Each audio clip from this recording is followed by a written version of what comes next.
There's iceberg hunting, and then there's iceberg hunting. This berg towers above the endless sea ice as it begins the long voyage down the Labrador coast. Only a very few people get to see icebergs like this.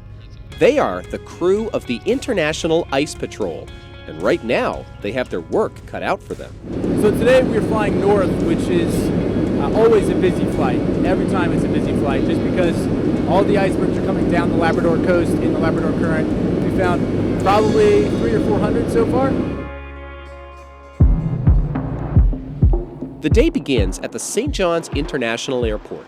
A massive Hercules C-130 is loaded with more than 20,000 kilos of fuel for the 10-hour round trip. The mission of the International Ice Patrol is to monitor the iceberg danger in the North Atlantic Ocean and to provide relevant iceberg warning products to the maritime community. The patrol may have a private plane, but this is no pleasure cruise. Inside the Hercules, you'll find none of the comforts of commercial air travel. It's extremely loud.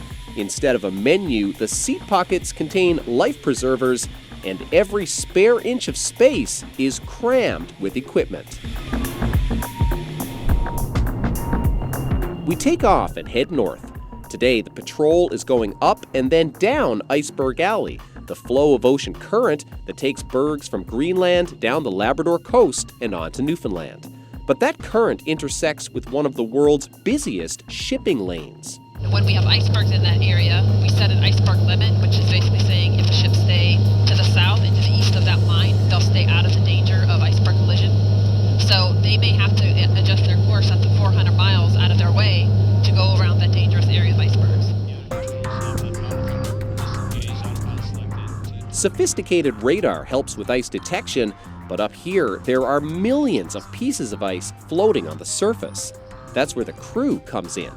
Sometimes the radar has a really hard time finding the difference between sea ice and an iceberg. An iceberg is coming from a glacier, normally from Greenland, and sea ice is just the surface of the ocean that's frozen. It all looks the same to an untrained eye, I guess, so it's just experience. Sometimes if we have multiple bergs, we have to put them in as a cluster. So you say, hey, I see 3 mediums, 2 smalls, a couple growlers, and all of that goes in one of those lines that you see him putting in. Latitude, longitude, the time we saw it. All that data is fed into a computer model which creates a predictive map of iceberg locations. The International Ice Patrol was created in 1913 in the aftermath of the Titanic disaster. It has flown in every iceberg season since, except during the 2 world wars. Now, this season is winding down.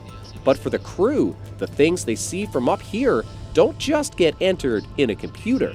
I mean, even today we were flying only 400, 500 feet off the water, and you're looking down and like, man, that's really cool. I actually took video on my phone just because, it doesn't really get old. I think the most important thing is this is something that not everybody gets to do, and it feels special. You feel like you're doing something that's not only important to the maritime community, but it's just so unique. How could you pass it up? Zach Gowdy, CBC News, near the coast of Labrador.